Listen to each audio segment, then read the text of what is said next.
সামাজিক দায় দায়িত্ব থেকে রেহাই নেই। কি আশ্চর্য কথা!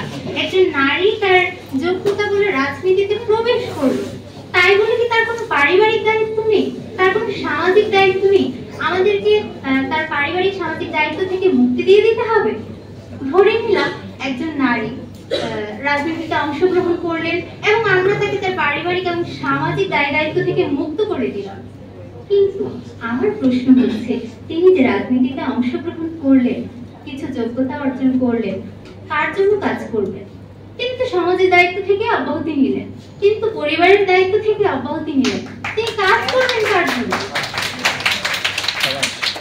পরবর্তীতে বলা হয়েছে 90 পৃষ্ঠায় আপনারা যদি দেখেন, সেখানে বলা হয়েছে প্রাথমিকভাবে নারীদের গার্হস্থ্য সন্তান লালন পালনের দায়িত্ব বহন করতে হয়, যা তাদের কর্মজীবনে অংশগ্রহণের উপর প্রভাব ফেলে।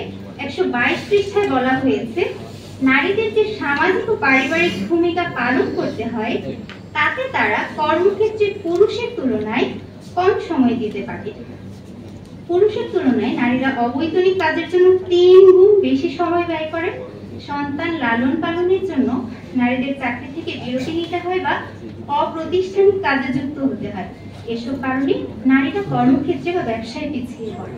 বারংবার একজন নারীর সন্তান লালন পালনকে তার ব্যবসা, তার রাজনীতি, তার কর্মজীবনের সাথে সাংঘর্ষিক হিসেবে প্রমাণ করার মাধ্যমে একজন নারীর নারীত্বের পরিচয়কে অবমাননা করা হচ্ছে। একজন নারীর বৈশিষ্ট্য হচ্ছে সে মা হবে, একজন নারীর মহন্ত মা হওয়াতে, কিন্তু এখানে সন্তান লালন পালনকে তার প্রতিবন্ধক হিসেবে দাঁড় করানো হয়েছে।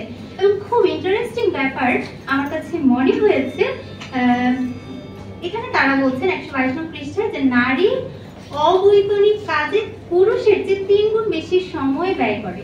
অর্থাৎ নারী সংস্কার কমিশন স্বয়ং নারী হয়ে নারীদের কাজকে অবৈতনিক হিসেবে আখ্যায়িত করছে, নারীদের কাজকে অপ্রতিষ্ঠানিক হিসেবে আখ্যায়িত করছে। আমার দেখা মতে বাংলাদেশের নারীদের কমন সমস্যা বা কমন অভিযোগ যেটা, তারা সারাদিন বাসায় কাজ করেন, দিন শেষে স্বামীরা বাসায় ফিরে বলে সারাদিন কি করেছে, মানে স্বামীরা তাদের কাজের মূল্যায়ন করে না। আমার প্রশ্ন হচ্ছে, নারী সংস্কার কমিশন স্বয়ং নারী হয়ে নারীর পারিবারিক কাজকে যদি মূল্যায়ন করতে না পারে, একজন পুরুষ কেন নারীর কাজকে মূল্যায়ন করবে? আমার কথা হচ্ছে, নারীদেরকে আগে নিজেদের কাজকে মূল্যায়ন করতে পারতে হবে, তাহলে পুরুষেরা নারীর কাজকে মূল্যায়ন করবে। আমরা যদি 127 নম্বর পৃষ্ঠার দিকে তাকাই, সেখানে বলা হয়েছে গৃহকর্ম পরিচর্যার কাজের বোঝা কমাতে এবং তা নারী পুরুষের মাঝে সমানভাবে বন্টন করতে পদক্ষেপ নেওয়া প্রয়োজন। দুঃখজনকভাবে সত্য।